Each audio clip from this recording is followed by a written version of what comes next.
using any three prescribed texts.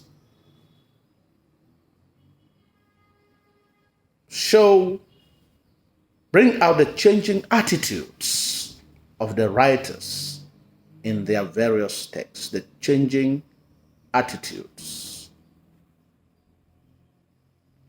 In the swamp dwellers, Soyinka's attitude towards the Kadiye is that of disgust, condemnation of his hypocrisy, greed, and exploitation of the naive people in the community.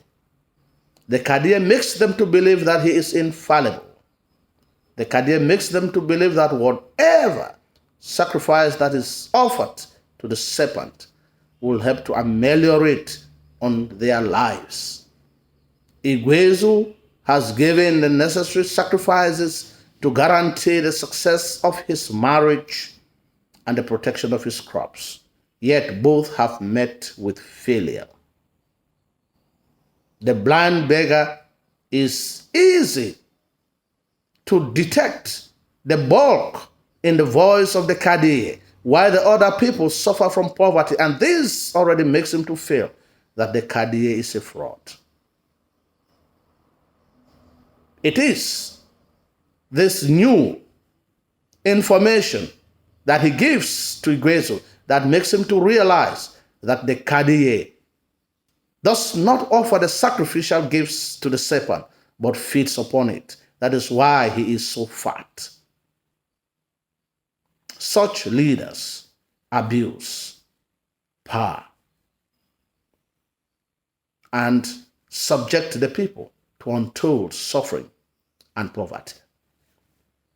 Soyinka's attitude towards Awuchike is that of condemnation for his neglect.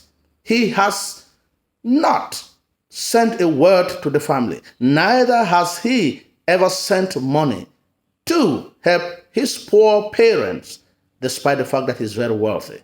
It is also that of ingratitude, that despite the love that his parents have showered upon him, he has simply abandoned them. That of hypocrisy and obsession for wealth. He uses his money to seduce his brother's wife and take the Sala away from Igwezu. His wealth has made him to become insensitive to his family and blood relationship. Soyinka's attitude towards Igwezu is that of admiration for hard work. Before he goes to the city, he has planted and worked on his farm, and the crops have sprouted well. Admiration for his sense of responsibility. Immediately Igwezu reaches the city, the first money that he earns, he buys a new swivel chair, which he sends back to his father for the barbing shop as he had promised. And his courage to unmask the dubious nature of the Kadiye. No one dares question the Kadiye because they believe that he is infallible. But Igwezu, out of frustration, asks him searching questions. He wants to know whether the serpent did not recognize his sacrifices. He wants to know if he had not given the necessary sacrifice, and questions the Kadiye why he had not met with success in his marriage and his quest for wealth in the city. And by this, he makes the Kadiye to understand that he is a fraudster. Soyinka's attitude towards Alu and Makuri is that of admiration, praise, and appreciation for their sense of duty towards their sons. Alu cares about her children, and she's worried that Awuchike is dead and does not want to lose another son, whereas Awuchike is still alive, and Igwezu will come back home. It is also for their hospitality that they have shown towards the beggar. Although they do not know him and he is uninvited, they receive him warmly. And Alu even uses water to wash off the mud from his legs. Soyinka's attitude towards the blind beggar is that of praise and his determination to earn a decent living.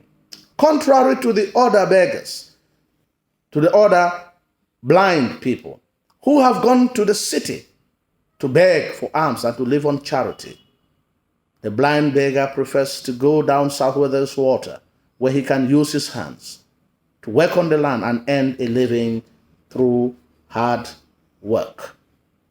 He also praises him for being an agent of change when he illuminates Igwezu to see that the Kadi is a fraudster and not the holy man as they claim. He is the one who puts ideas into Igwezu that the Kadi might have been using the serpent to enrich himself and to feed fat on the sacrifices, highlighting hypocrisy and greed. In twilight of misty foliage, Benjamin's attitude towards Reverend Rotberger is that of disgust, that of condemnation for moral indecency. We are told that he loves women. The Reverend sisters in the parish are afraid to be in his presence alone, and he has fathered 4 carbon print children with 4 different women. It is also that of condemnation for his corrupt nature. He, everywhere he goes, where there is money is concerned, he simply wants to get more than his fair share. From his youth, he had started stealing money from his father. The parish and the church knows about his wrongdoings, especially when it comes to monetary issues. And they had warned him that the next time he will be involved in any scandal, he will be on fraud. He has a mission to settle Atunkucha, but he has already started having a diabolic plan on how to make enough profit out of the money. Above all, he and Sergeant Ellis, with the complicity of the administration, had done everything to take away the administrative seat from Sambis to take it to Sergeant. It is also that of condemnation for his evil mind, for he becomes jealous of Cardinal Mpochweng and decides to think that the best way is to eliminate him. He contracts Dracula and his gang to eliminate the Cardinal. Fortunately, the Cardinal survives, and the culprits are arrested, and they point out the fingers at the person who had commanded, leading for him to be unfrocked and banished from the bishop's house. The author's attitude towards Mponwe is that of disgust and condemnation for his corrupt nature and incompetence.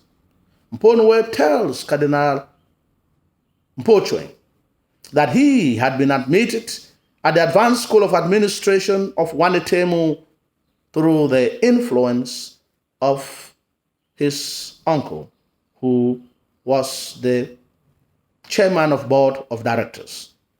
First, he did not have the required age. Secondly, he did not have any certificate, not even a first school living certificate. But his uncle had made sure to get some certificates from a neighboring village, from a neighboring country. And he had put on a mechanism on campus to cover up his lapses or his weaknesses. Above all, because of that, he cannot do his job properly. Anytime he is supposed to carry out his duty, he will need money for petrol, highlighting incompetence and corruption.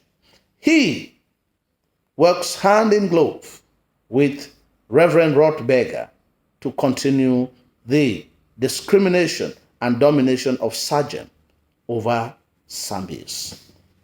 The author's attitude towards Cardinal Mpochweng is that of praise, admiration for his sense of humanity, spirituality, and moral uprightness. They have tried in every way to tarnish his image and even have linked him with Sister Marie of having an affair, but there is no proof. Morally upright, he has come to expose the spiritual weaknesses of Reverend Rotberger, making the parishioners to start boycotting his sermons and church. The author's attitude towards Mfinyi and Akpe is that of condemnation for their ingratitude.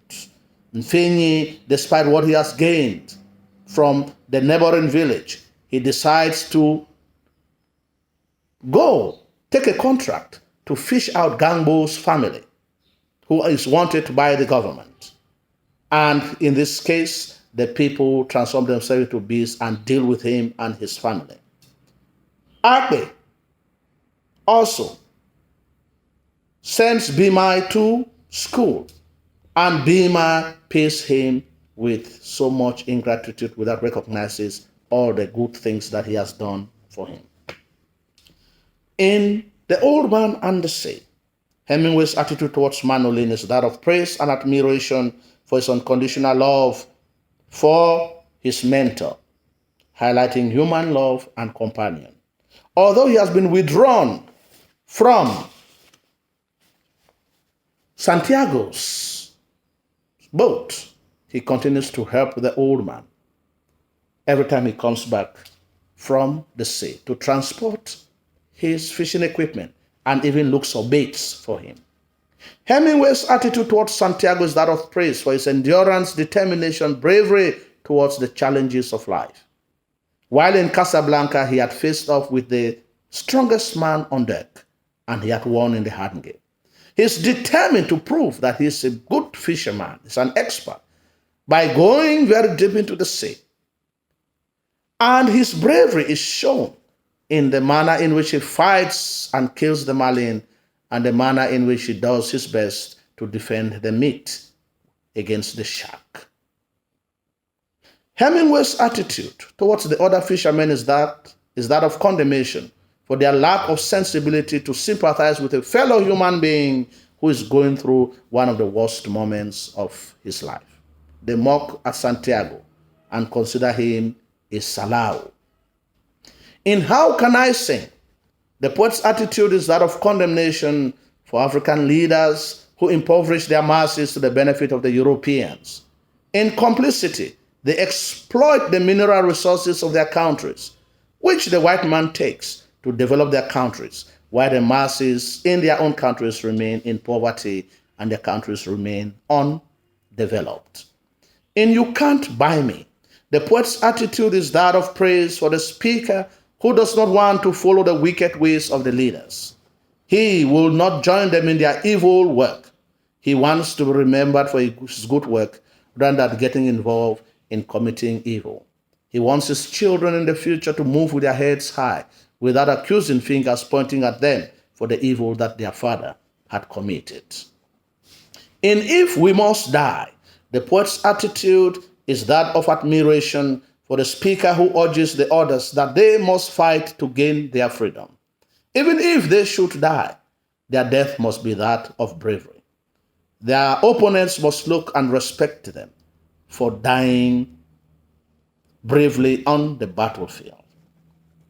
In Unanswered Cries, Conte's attitude towards Makala is that of condemnation for her violent nature. Every time she interacts with Olabisi, we see her behaving towards her in a very violent way. She yanks her, she slaps her, she wants to force her to be circumcised. It is also that of condemnation for her belief in superstition despite being educated.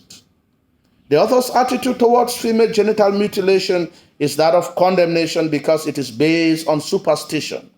It has health hazards, such as the young girl may bleed, and above all, the children are subjected to a practice without their consent.